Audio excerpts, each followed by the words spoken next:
Welcome to the Bed Bath & Beyond's fiscal 2020 second quarter earnings call. All participants will be in listen-only mode until the QA portion of the call. Today's conference call is being recorded. The rebroadcast of the conference call will be available via webcast found on the company's investor relations website.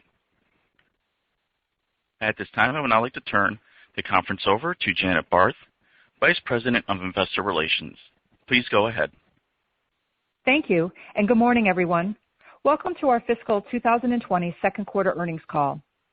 On the call with us today is President and CEO Mark Tritton, Chief Financial Officer and Treasurer Gustavo Arnal, Chief Operating Officer and President of BBBY Baby John Hartman, and Chief Brand Officer and President of Decorist Cindy Davis.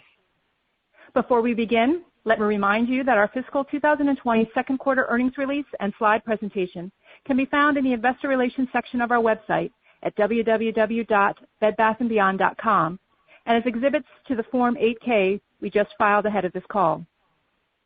This conference call and the slides we refer to may contain forward-looking statements, including statements about or references to our outlook regarding the company's performance, our internal models, and our long-term objectives.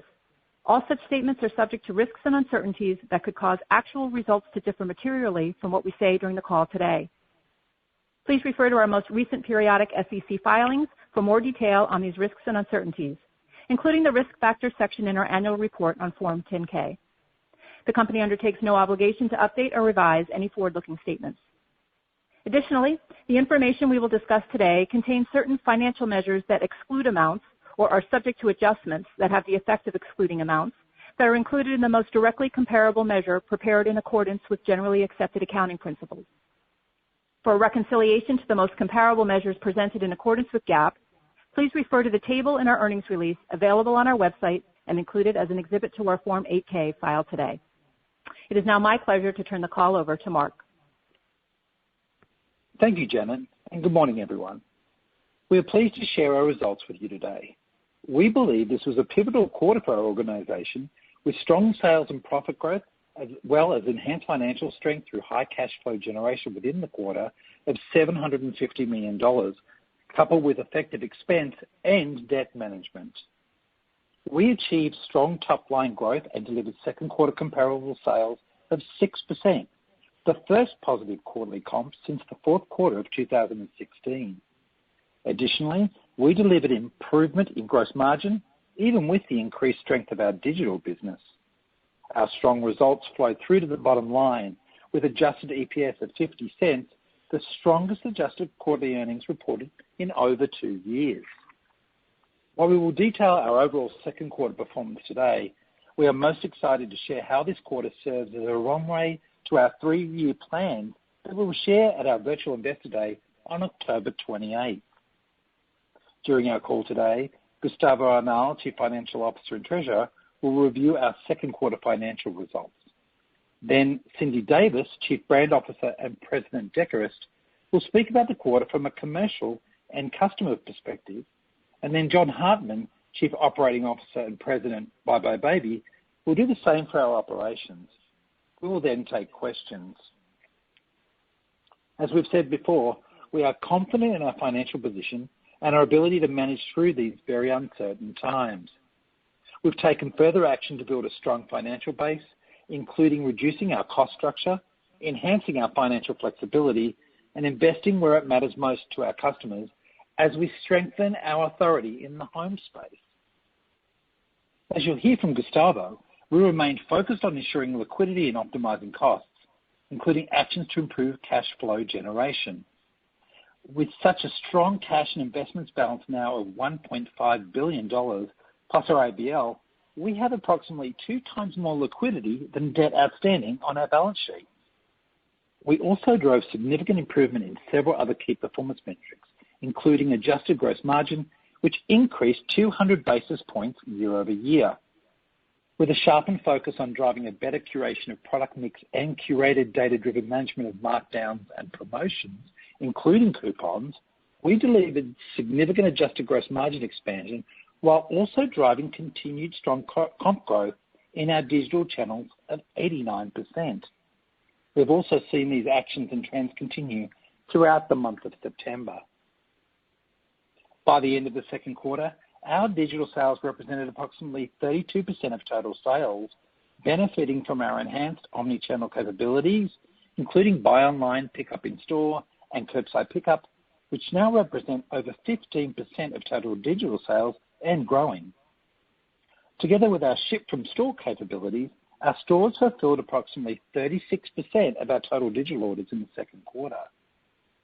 These expanded fulfillment capabilities are favorably impacting our gross margin and will continue to further enhance the overall profitability of our digital business. During this unprecedented time when our homes have become the center of our lives, we are well placed as customers spend more on their home and lifestyle. We see this trend continuing, and we've been responding with agility to the changing needs of our customers, both in terms of our merchandise and service offerings. We are delighted by the continued strong response to our new BOPUS and curbside services this quarter and the recent launch of our new same-day delivery service this week, making it even easier to shop with us. These new services are contributing to customer growth as we gained approximately 2 million new online customers in the quarter, including approximately 800,000 who are completely new to Bed Bath & Beyond. These new customers are purchasing from our core higher margin product categories, including bedding, bath, kitchen food prep, and cleaning and home maintenance. From a merchandising perspective, we are pleased with our performance during this very different back-to-college season, which has actually fortified our authority in this important life stage. As you've heard me say before, prior to the COVID-19 pandemic, we planned to lean heavily into the back-to-college moment to showcase our new brand strategy and elements of our enhanced customer value proposition. In the wake of the pandemic, we quickly mobilized and were able to adapt our plans to the changing market conditions, while at the same time staying true to the spirit and intent of our college campaign. We had a highly successful back-to-college season, achieving sales growth of 21% compared to last year. Cindy will provide some more details on this in a few moments. In addition to our commercial success this quarter, we also strengthened our operations, investing in and improving core proficiencies essential to rebuilding the foundations of our business. Our diverse senior leadership team of highly experienced retail experts is now in place, and we're pleased to be joined by several new next-level leaders to accelerate the transformation even further. John will talk more about this, as well as the operational investments we are making in areas such as technology to further power our growth. As we focus our efforts to optimize growth opportunities within home, baby, beauty, and wellness, we remain highly committed to reviewing our non-core assets. We completed the sale of personalizationmall.com in early August with net proceeds of approximately $245 million, and we continue to believe there is significant value that can be unlocked through further asset sales, which we're continuing to review. In framing our second quarter results against the backdrop of an abnormal first quarter, we have built a strong financial base and developed a blueprint for delivering long-term success. Our transformation journey has begun, and the early seeds of our growth strategy are unlocking improved financial performance. I will now turn the call over to Gustavo to review our second quarter results in detail. Gustavo? Thank you, Mark, and good morning, everyone. Our second quarter performance shows solid comparable sales growth, as well as strong gross margin expansion and EBITDA increase. At the same time, we unlocked significant cash flow generation, and with this, we strengthen our balance sheet and our financial flexibility with even greater liquidity and a meaningful reduction in gross debt. During this quarter, we generated more than $750 million in cash, including over $500 million from operational earnings and working capital improvements, net of capital investment, and coupled with approximately $245 million in proceeds from the sale of PMall. We capitalized on this strong cash flow generation by purchasing approximately $300 million in principal value of our bonds at a significant discount, and also by paying down a bank loan of $236 million. With these actions, we reduced our gross debt by over $500 million, or 30%, from $1.7 billion at the end of the first quarter to $1.2 billion at the end of this quarter. Importantly, we had a pivotal point in our financial position. by moving from a net debt position of over $500 million at the end of the first quarter to a net cash surplus position of $300 million at the end of the second quarter. We ended the quarter with $1.5 billion in cash and investments, well above our debt. Further, as shared during our first quarter earnings call, we secured an asset-backed lending facility in June. Together with our cash balance, our liquidity is strengthened to $2.2 billion, which is approximately 2 times higher than our bonds outstanding. Turning now to our sales results. Total comparable sales grew 6%, benefiting from a significant increase in digital comp sales, which were up 89%. For some context, sales from our digital channels represented about 1/3 of total sales this quarter. Our strong digital sales performance has been driven by further expansion of our BOPIS and curbside pickup services. BOPIS generated sales represented 15% of total digital sales in the quarter, tripling its penetration from the last quarter when the service was first introduced. Net sales in the quarter were $2.7 billion, a decrease of 1% versus last year, partially due to the divestiture of One Kings Lane. In looking at the monthly progression of sales, recall that we began our phased approach to store reopenings from May through June, and by early July, virtually all stores were open. Encouragingly, we delivered positive comparable sales in each month of the quarter. Digital comp growth was consistently above 80%, which offset the sales declines in stores. Starting in June, our comparable sales were positive, and reported net sales were down 7%. In July, comp sales were also positive, with reported net sales growth of 2%. In August, comp sales were again positive, with reported net sales growth of 1%, despite the impact from divestitures during the quarter. Importantly, monthly sales for September, and on a preliminary basis, also show positive comparable sales growth, with similar store and digital sales as in the second quarter and accelerated BOPIS trends. I'll now continue to review our second quarter financial results. On a GAAP basis, we reported net earnings per diluted share of $1.75 compared to a net loss per diluted share of $1.12 in the prior year period.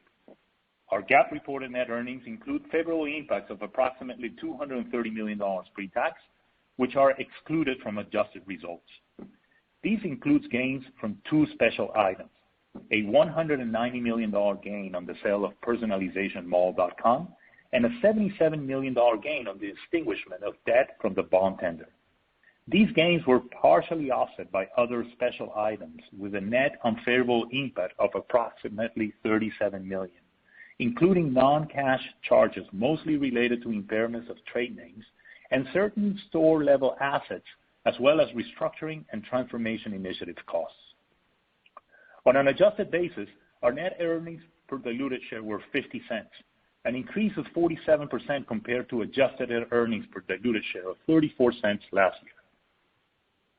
Consistent with our prior disclosures, the following references to our quarterly results will be on a non-GAAP basis to better represent year-on-year performance of the business. Moving to gross margin. Our gross margin increased 200 basis points to 35.9%. This was driven by approximately 150 basis points of favorable product mix, including lower coupon expense and optimization of promotion and markdowns, coupled with distribution and fulfillment cost leverage of 190 basis points. As expected, these benefits were partially offset by the impact of channel mix of 135 basis points from the larger proportion of total sales from digital channels. Our company's management team will remain focused on gross margin and ensuring we have a healthy gross margin progression over time. We said last quarter that gross margin was abnormally low due to the significant impact from store closures. Our second quarter gross margin shows a return to a more representative base and reflects the benefit of our efforts to unlock our potential growth by optimizing product margin with an increased proportion of digital sales. Moving to SG&A.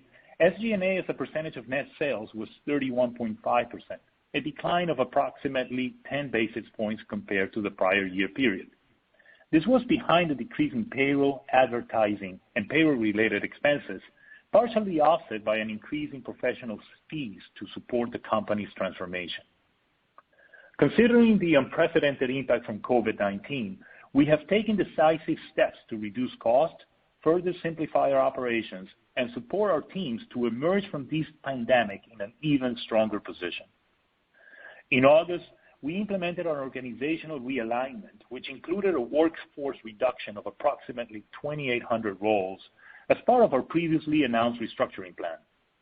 This action is estimated to generate future annual pre-tax savings of approximately $150 million, which is at the upper end of our initially stated range of $100 to $150 million in annual SG&A savings. And as you'll hear from John in a few minutes, the next phase of our restructuring plan includes a store optimization project, which is already underway. Our solid top-line performance, coupled with EBITDA margin expansion, drove significant EBITDA growth of 36%. This pivotal improvement shows that our efforts to transform the business and build a modern, durable business model have already begun. Turning now to some balance sheet and cash flow statement items. We continue to carefully manage working capital this quarter, with ending inventories of $2 billion. On a sequential basis, inventories were lower by approximately $200 million, or more than 8% compared to the end of the first quarter. Our capital expenditures in the quarter were $37 million, with 60% of the expense related to technology projects to improve our omni-channel capabilities. These include inventory and warehouse management capabilities such as advanced allocation logic and replenishment strategies to improve customer experience. We do expect to ramp up our CapEx spending from these current levels in subsequent years in support of our digital-first, omni-always transformation. We will share perspective on our future capital allocation plan at our Investor Day later this month. While our share repurchase and quarterly dividends remain suspended, we remain committed to return capital and expect to share our perspective during Investors Day. In summary, our second quarter performance demonstrates our financial agility and discipline as we transform our business. We clearly see a pathway and expect to deliver significant EBITDA growth and value creation. We will share our multi-year financial roadmap at our upcoming Investor Day on the 28th, along with the transformation and strategic growth initiatives already underway. I will now turn the call over to Cindy Davis, our Chief Brand Officer and President of Decorist. Cindy. Thank you, Gustavo. In second quarter, we delivered a plan that was both inspired by and inspiring to existing and new customers alike. We created and communicated compelling value and made it easy with our omni-always approach. By sharpening our focus on the key drivers of gross margin, product mix, pricing and promotion, and channel mix, we were able to deliver growth in both comp sales and margin, with the potential to unlock significant expansion going forward. Digitally, we saw exciting growth in the second quarter, with more than 180 million visits to our sites, representing a 52% increase over last year. In addition, we grew our online conversion to 4%, an increase of 33% versus the prior year period. Our new mobile app was launched 20 million times during the quarter, which contributed to a 133% increase in demand from our mobile channel. From a customer standpoint, we gained approximately 2 million new online customers this quarter, and 42% of these customers were new to our brand. These new customers are enhancing our overall customer profile, as they are 6 years younger on average than our existing customers and less likely to use coupons. In addition, over 1 million of our in-store shoppers became omni-channel customers, shopping online with us for the first time this quarter. Omni-channel customers are highly engaged, shopping with us 3 times more often and spending 2 times more per year than single-channel customers. Customer response to our new BOPUS and contactless curbside pickup services has been strong, generating over $120 million in sales during the quarter and earning us a 5-star rating on over 80% of these orders. BOPUS and curbside are great solutions for our customers and benefit us financially with respect to gross margin, since BOPUS eliminates the shipping expense usually associated with a digital order. This is key, since our digital penetration grew to approximately 32% from approximately 18% in the prior year. but it is what has enabled these results. Our customer-inspired, data-driven, omni-always, fully integrated approach that gives us the most confidence about our ability to sustain this momentum. There is no better way to illustrate this than by looking at our successful Back to College campaign, which drove a 21% increase in college product sales May 1st through September 8th. We are pleased with these results, especially during what has been a most unusual Back to College season. Bed Bath & Beyond has long been known as a destination for college, and this year we developed an even stronger plan to serve the college market. We started with insights, monitoring data and customer response, especially reopening plans for major colleges and universities across the country, and then pivoted our plan as the season unfolded.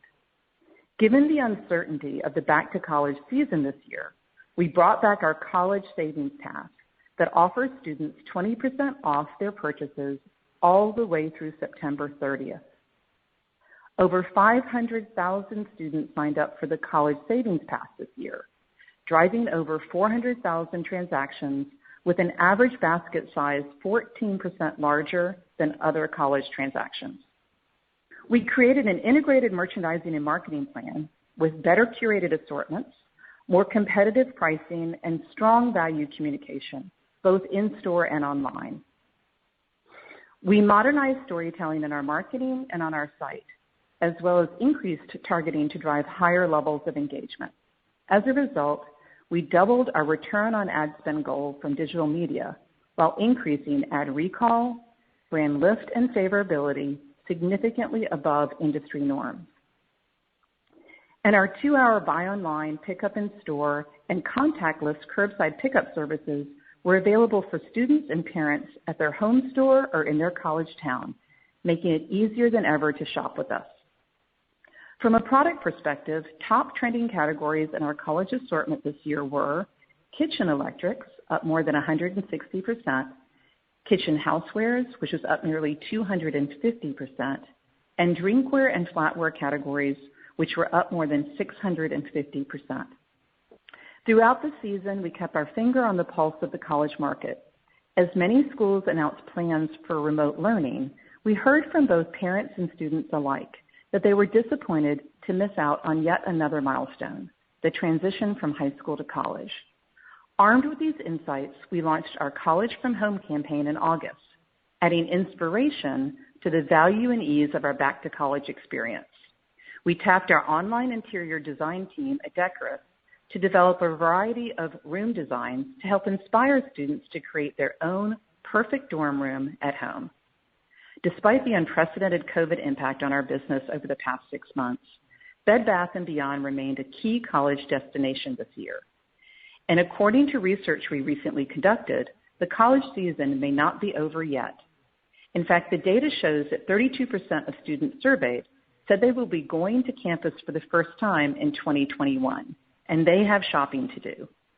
We will be ready to meet their needs with inspiration, value, and ease.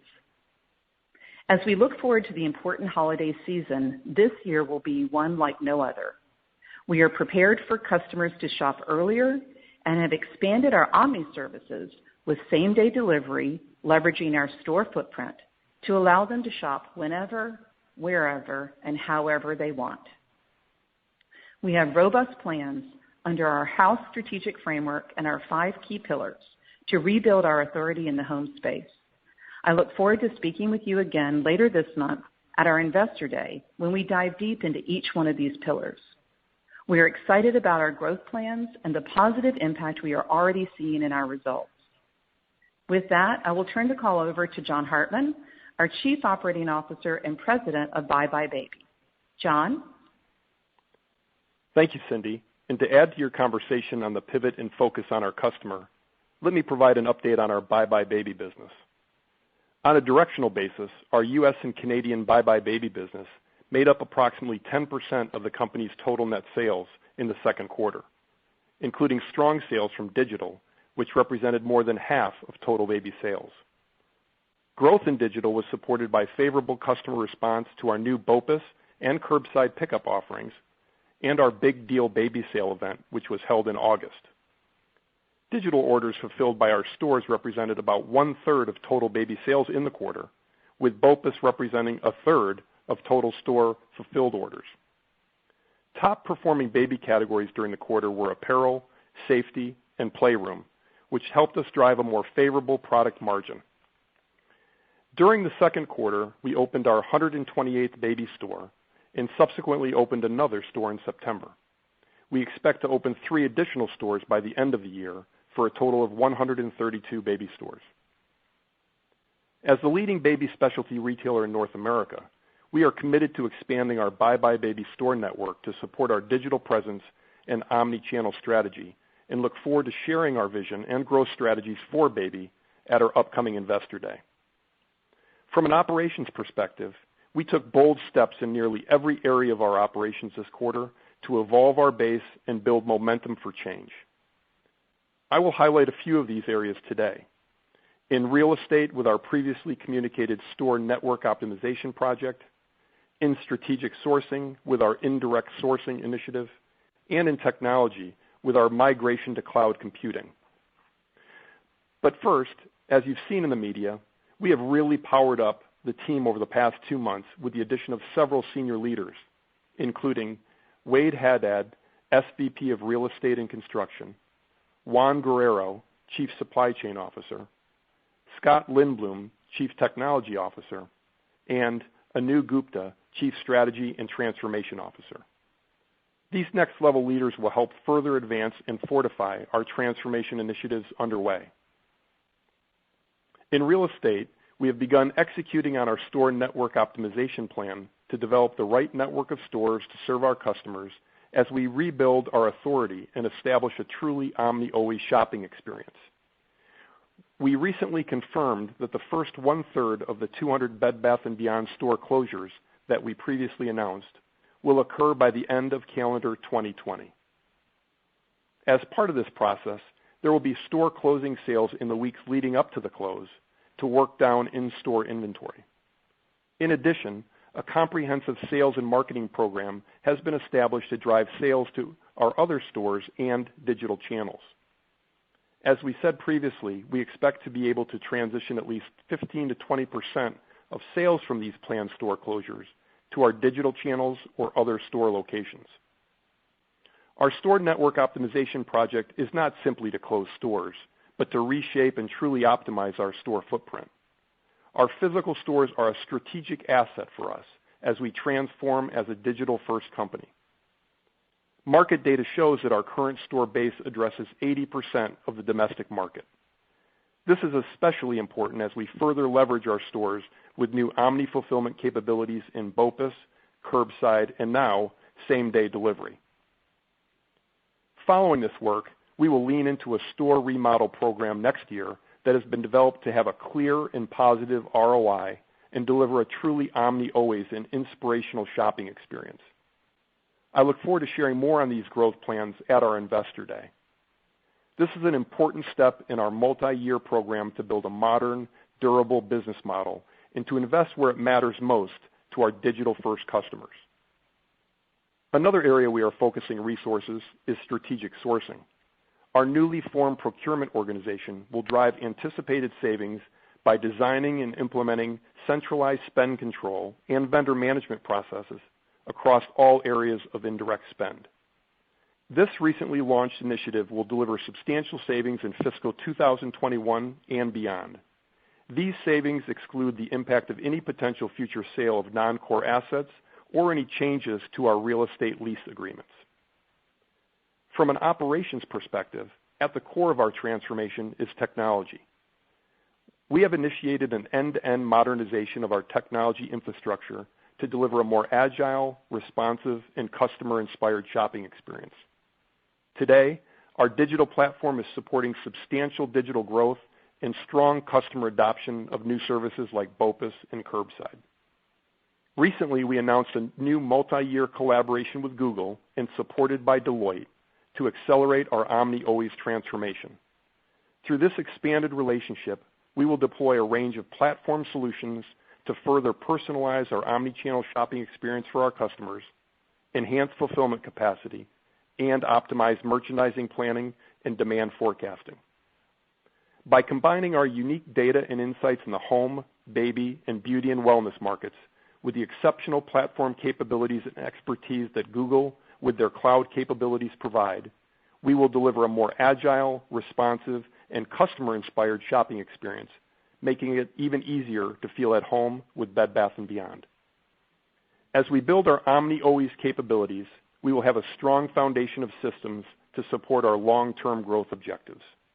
Our near-term technology roadmap includes a new enterprise resource planning system, including core merchandising and further supply chain improvements, such as optimizing processes for omni-channel forecast, replenishment, and allocation.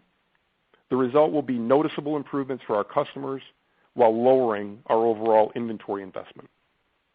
I look forward to sharing more details with you on these important investments when we get together again at the end of the month at our Investor Day. Mark, I'll turn it back over to you now for closing remarks. Thank you, John. We've been making bold pivots to reconstruct, renovate, and restore our company, even despite the impact of a global pandemic. We said we would assemble a world-class and experienced leadership team, and we've done that. We said we would reduce our cost structure and drive financial strength and discipline, and we are doing that. We said we would take a smarter, more efficient approach to gross margin and management of our business, and we're doing that. And we said we would lead with a digital-first, omni-always perspective, and we're doing that. We said we would modernize our engagement to regain our authority in the home space to acquire new customers, and we're doing that. We said we will review and optimize our asset base, and we have done that and expect to do more. We're excited to share the details of our growth plans for the future. Our virtual Investor Day on October 28th starts at 9 a.m., and during this meeting, we'll provide a full review of our 3-year strategic goals, a multi-year financial plan incorporating anticipated cost savings and reinvestments, key performance metrics that will track the progression of our transformation journey, and a comprehensive capital allocation framework for building long-term shareholder value. Our strong performance this quarter, including solid comp sales growth, gross margin expansion, increased cash and liquidity, and debt reduction, gives us the confidence that our transformation is underway. With that, we will now take your questions. Thank you. And now begin the question and answer session. If you do have a question, press star then 1 on your touch-tone phone. If you wish to be removed from the queue, please press the pound sign or the hash key. There will be a delay before the first question is announced. If you're using a speakerphone, you may need to pick up the handset first before pressing the numbers. Once again, if you have a question, press star then 1 on your touch-tone phone. And our first question is from Peter Benedict from Baird. Oh, hey guys, good morning. 2 questions. First, just on the e-commerce fulfillment dynamics, can you maybe frame some of the savings you think you're getting from the store-based fulfillment, relative to a traditional DTC, and also related to that, kind of how the economics, maybe the same-day partnership that you announced with Shipt and Instacart kind of plays into the e-commerce profitability. That's my first question. Yeah, good morning, Peter. Thank you. Let me start, maybe John can support. So in terms of the economics, we've talked about 36% of our orders currently and growing are being fulfilled by store, with a large chunk of those being BOPUS and curbside, which for us economically equate to an in-store sale from a profit margin perspective. On our store fulfill, we're actually able to create speed and agility to get customers their goods much faster from the store base. And we're continuing to work on the cost structure of a store fulfill versus DC cost as we rapidly moved into this phase of fulfillment during the COVID moment. In terms of the same day order fulfillment, the direct-to-customer fulfillment through same day, that is really equivalent to an in-store sale as well. The customer nominates to spend a nominal fee, basically for the cost of a cup of coffee to get the order shipped, and that's at $4.99, and we cover the cost of goods, but the shipping cost is covered by the customer. Okay, that's great. Yeah, Mark, thank you. And then, Sorry, go ahead. No, go ahead. Okay, and then my other follow-up was just around kind of where you guys are in establishing category roles from a merchandising standpoint. Just kind of curious, which categories are going to see the most impact when you have these own brand introductions next year, and how you kind of plan to communicate all this to consumers. Now, a lot of this may come out, I guess, at the investor meeting, but just what can you help us with here on that front? Thank you.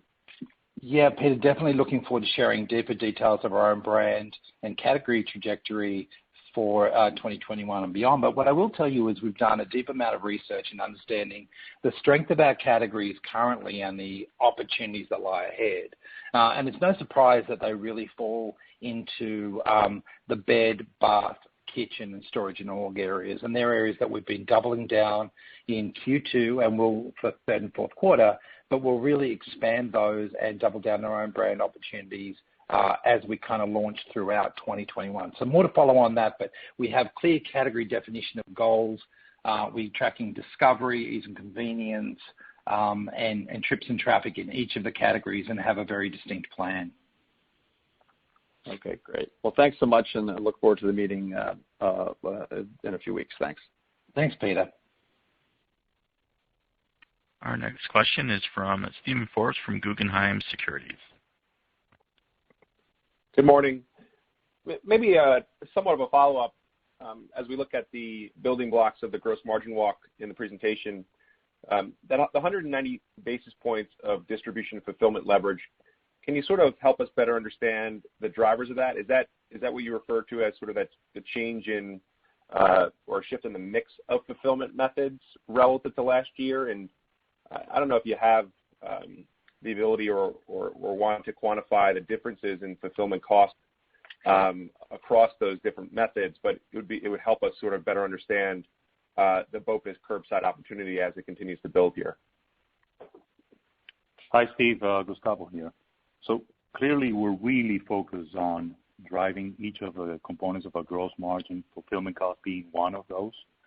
And to your specific question of 190 basis points, that includes benefit of scale and leveraging some of our costs, distribution costs, labor costs. And we expect to continue improving on that to offset the channel mix impact, which we're planning for, by continue driving BOPIS. You heard Cindy in her remarks talking about how BOPIS is one of the key elements we will be focusing on. So we're very pleased by the progress we've made in gross margin year on year, not only by leveraging fulfillment costs, but also by improving product mix. And with that, we more than offset the anticipated digital channel mix. Does that help? Yeah, no, I think, I don't know if you can sort of we talk about the differences in regions or if there's any sort of range of penetration mix, right? So 15%, if we look at, across hardlines retail or obviously, a broader retail subset. I mean, do you have certain regions that are running at higher penetrations, or where do you sort of expect BOPIS curbside to go over that 2 to 3 year time horizon?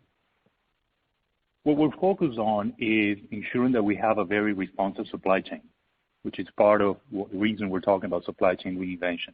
So we will satisfy what our customers want, and we will get to the digital channel mix that our customers demand and the BOPIS mix that our customer demands. In Investors Day, we can show more perspective on how we see that playing out and how we plan to address the optimizing the fulfillment costs of the different route to markets, whether it is from store, direct from vendors, direct to consumer, same-day delivery, et cetera. Okay? Yeah, Steve, I would just say also, too, this has become a new customer norm. We've just begun the journey with BOPIS. We're seeing that 15% penetration increase on a regular basis, and we expect to see that being a real strength during the third and fourth quarter. We're building this into our plan as a sustainable part of our mix, so look forward to sharing more at the Investor Day. If I can, just a quick follow-up, Mark, for you.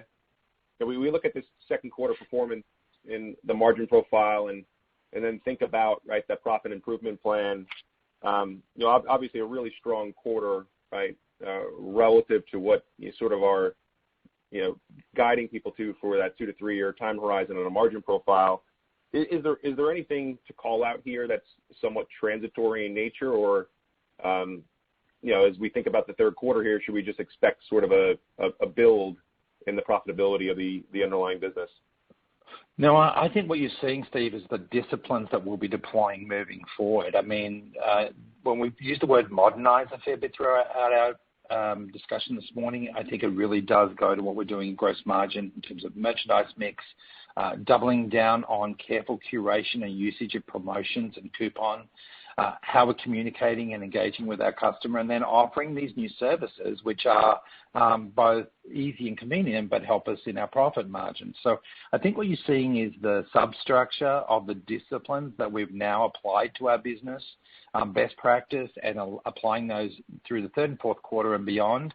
And you're going to see further evidence of that as we go into the Investor Day, where we layer up even more opportunities for gross margin growth through sourcing and own brand, et cetera. So we look forward to continuing that discussion with you. And our next question is from Brad Thomas from KeyBanc Capital Markets. Hi, thanks so much for taking my question. I was wondering if you could talk a little bit about the competitive environment in which you are participating in, and how you're thinking that may evolve here. We've been moving to October and the holidays, particularly as you're seeing retailers pull forward holiday promotions and Prime Day, falling in October now. Thank you. Yeah, I think we're really pleased, Brad, to be in an environment where it is truly competitive. Our stores are open. We're firing on digital, and we're able to compete actively versus how we could in the first quarter. I think it's a competitive environment, and what we're really pleased with is how the customers really lent in, both current and new, to their relationship with Bed Bath & Beyond. I think relationships and engagement are going to be very important. There's no doubt that this will be a third and fourth quarter unlike no other. I think customers, we're seeing from our data points, will begin to shop earlier for value and for the holidays, and we're adjusting accordingly like many retailers. So we think it's going to be competitive. It's going to be different.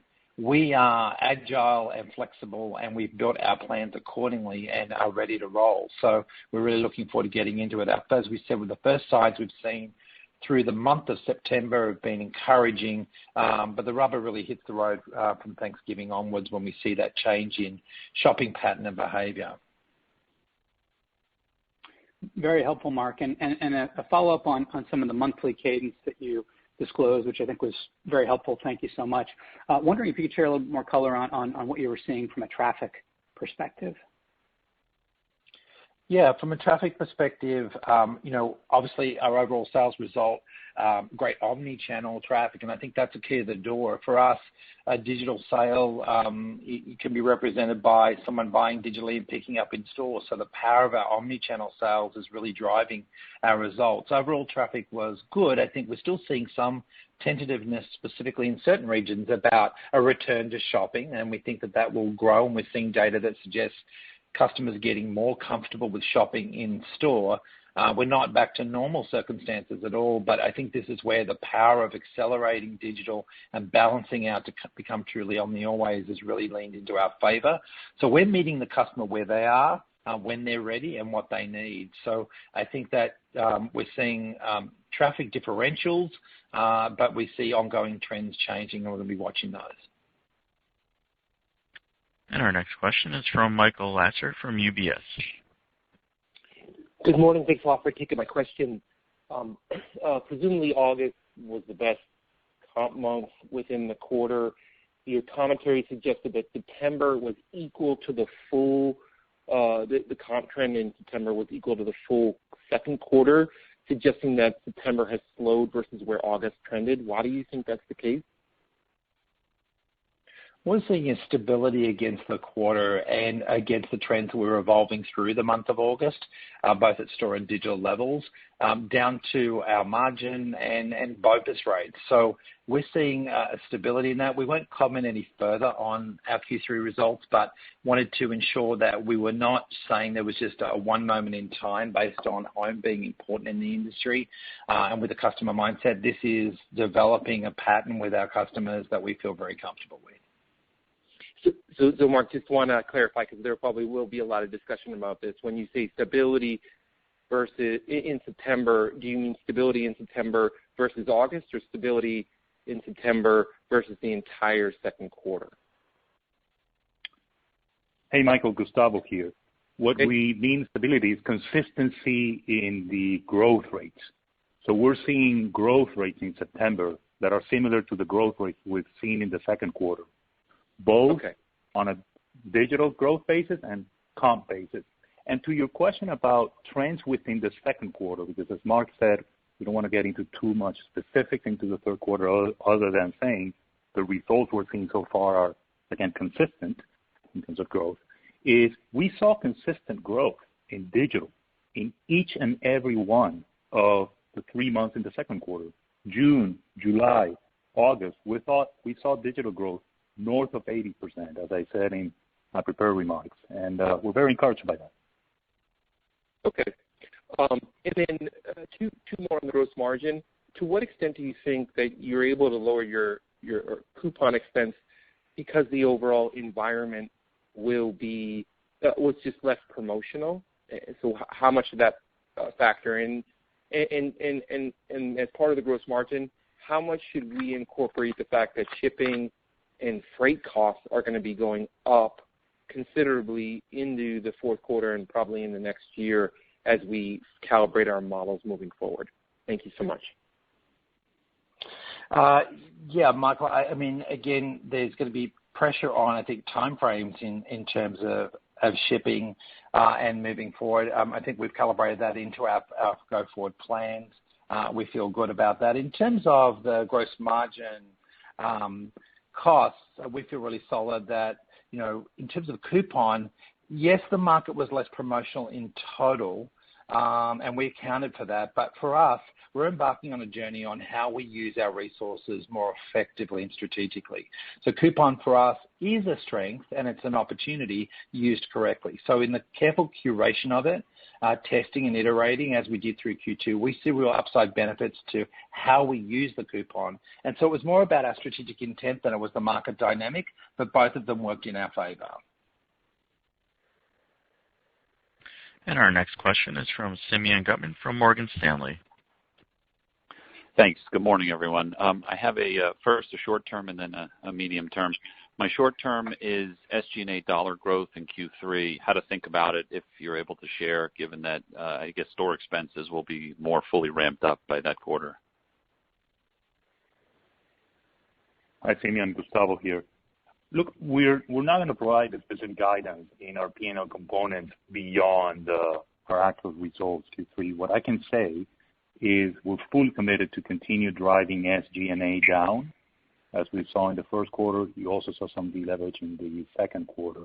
And keep in mind that some of the restructuring interventions that we've announced recently are going to start ramping up into the third and the fourth quarter. So we're committed to continue optimizing our cost structure, and we'll see more of that to come. And then the more efficient promotions and markdown management, I assume that's also helping the ticket on the top line. Is that a meaningful lift, or is it more impactful to the gross margin line?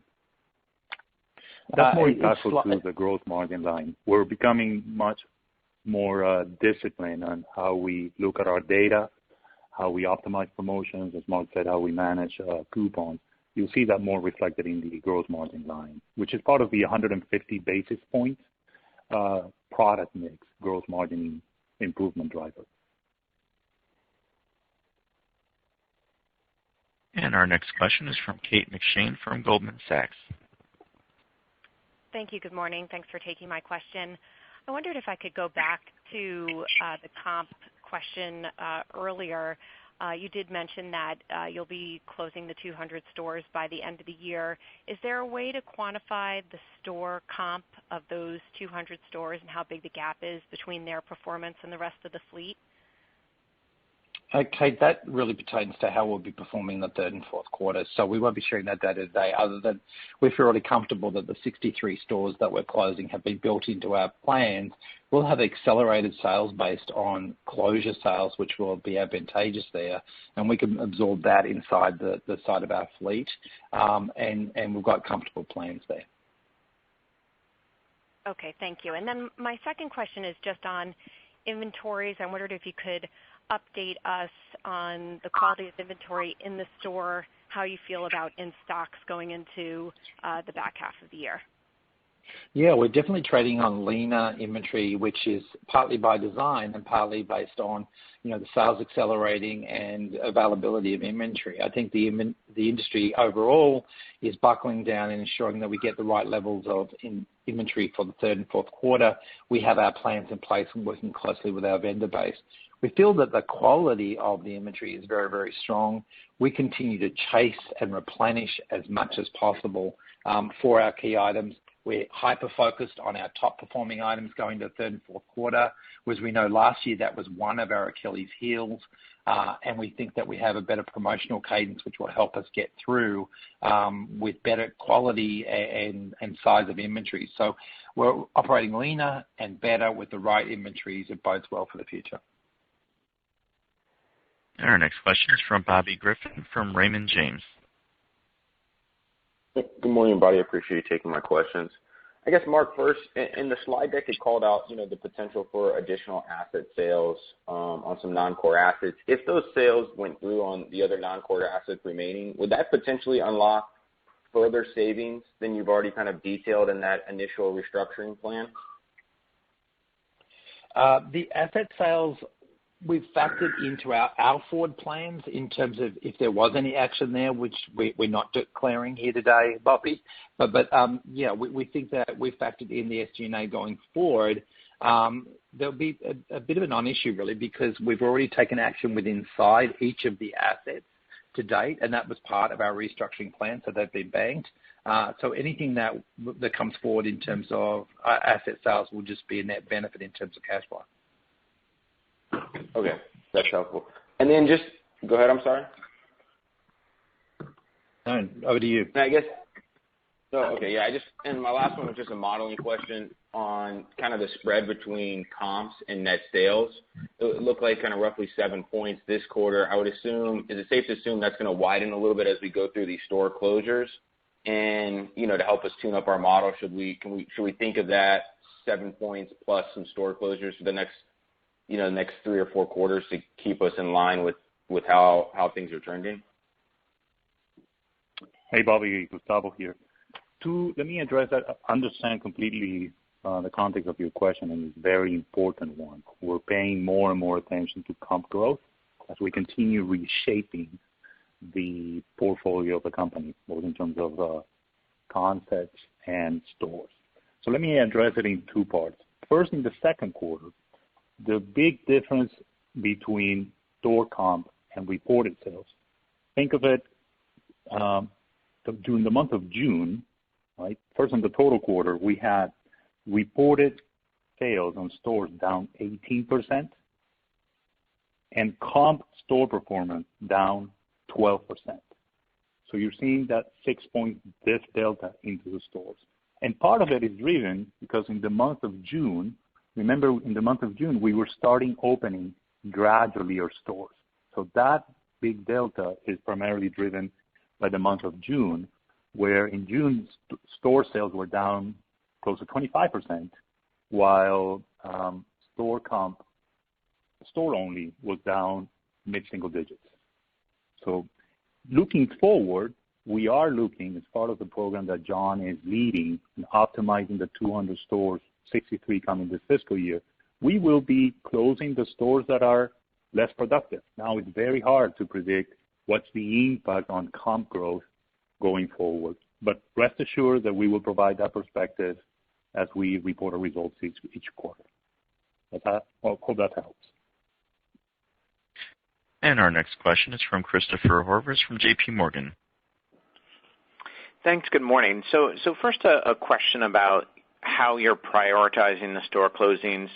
I know you're basing the stores on sort of historical performance, but prior to this year, you really didn't have a true omni-channel platform. So how you're prioritizing these first 63? Are they sort of the most EBITDA negative stores, or this where more of the most adjacency and closest to another Bath & Beyond stores? Just trying to understand, those 63, and then on the 200, do you think as you build out Omni, you might revisit the overall closing target?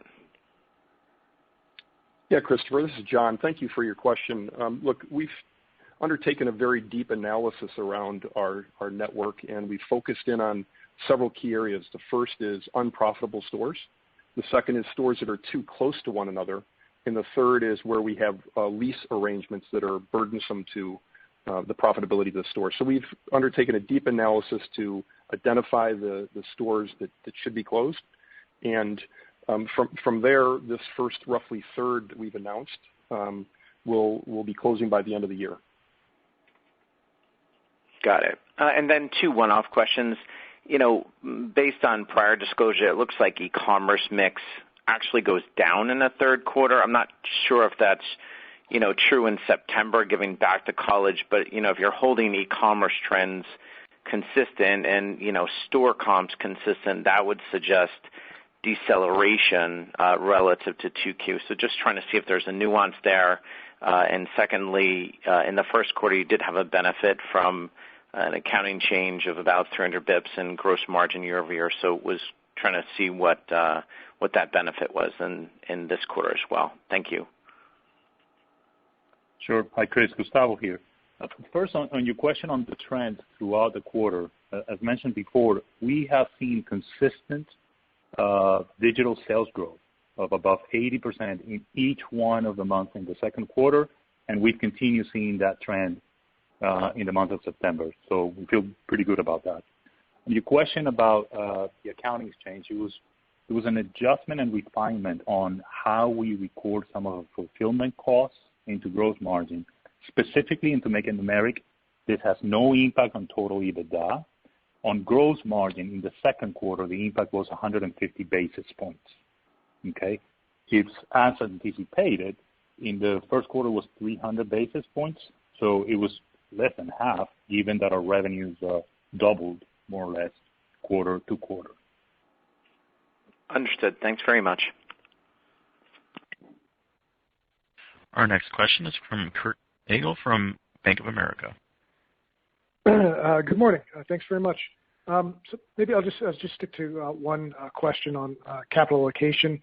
So looking at the quarter, you guys had substantially improved EBITDA and arguably too much cash on the books with $300 net against debt. More cash on the come from free cash flow and asset sales potentially. So where do we stand in terms of reengaging the buyback? Are we still restricted? When could we expect you guys back in the market? Yeah, hi Kurt. Thanks for recognizing the strong fiscal position. It's definitely what we've been building towards. You can see us coming at the end of the month and having a real clear point of view on our full 3 plan in terms of capital expenditure and allocation that will provide real clarity on how we intend to use our liquidity and cash strength to generate strength for our business and modernize as well as returns to shareholders. So we look forward to sharing more then. Okay. Maybe I'll just take one more quick one in to you, Mark, in terms of merchandising mix. So kind of looking back to the back half of last year, things were a bit messy to say the least. Out of stocks, not having the right inventory. How much of a difference do you think you guys can make, and with some of your new early merchandising plans in the back half in terms of comps and perhaps better margin? Yeah, I mean, as we kind of detailed through the quarterly results back then, there was some self-inflicted wounds, and I think this team has moved with agility and skill around a different strategic mindset. So I think as you saw in the back to college period, you saw us representing clear value on end caps and clarity and alignment between digital and stores. You saw us in stock of key items. You saw us have really meaningful promotions that were targeted to specific customers. And to the best of our ability post, coming out of the whole blip of COVID, really getting back to in stocks of the items that our customers wanted. We've built a robust plan for the third and fourth quarter to focus on our top items being in stock, to curate that promotional plan, and to be a meaningful storyteller to the customers about their needs. And I think it's going to be a very different third and fourth quarter. So we really look forward to using the blueprint of how we're managing inventory, focus on bestsellers and key items, our promotional cadence, clarifying and communicating great price value, and using our omni-channel services to really bring a very different third and fourth quarter. And we have time for one more question. And the last question is from Seth Basham from Wedbush Securities. Thanks a lot. Good morning. Thank you for taking my question, and congrats on a great quarter. My first question is just on some of the underlying improvements you made in gross margins, which have been very strong in a short order of time. As we think about the go-forward plan here in the back half of the year, you've elaborated on some of the drivers being sustainable. And I know you're not providing financial guidance, but is there anything that you did in the second quarter that we should think about not being sustainable in the back half of the year in terms of the gross margin year-over-year performance? Hi, Seth. Thanks for the question. No, we think that the efforts we undertook in Q2 are very sustainable and are a good runway to our efforts in third and fourth. The mix becomes rebalanced. We've doubled down on meaningful promotions and curation of promotions and our coupon. We're ready for the promotional period. We're ready for the gift-giving period. Our stocks are looking better, as I just mentioned. I think that, and also, too, we see a ramping up of the BOPUS penetration rate, as well as the addition of same day. So there's some really good levers there that just were non-existent in 3-4 last year that are going to be in play, and we already have proof of concept and green shoots on from Q2 that we see prevailing into third and fourth quarter. That's great perspective. And then lastly, as it relates to some of the new customers that you've acquired, can you talk to the repurchase activity you've seen from them thus far relative to prior cohorts of new customers? Are you seeing them more sticky, and do you think that's a positive driver going forward? We're seeing them engage, and we're definitely collating more data and engagement with them. What we're seeing in that is a younger customer who may not have as much discretionary income, but they're very focused on their home. So we've seen key areas like home decor really fly, and the kitchen areas. So they're investing early, and we think they're going to invest frequently.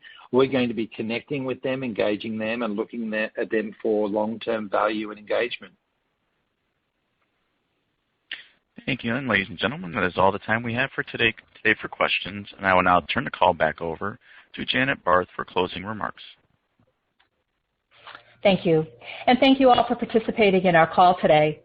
Please feel free to contact me or Felix with additional questions or comments on our quarterly results. We look forward to speaking with you again later this month at our virtual Investor Day on Wednesday, October 28th. The online meeting will start at 9 a.m. Eastern Time.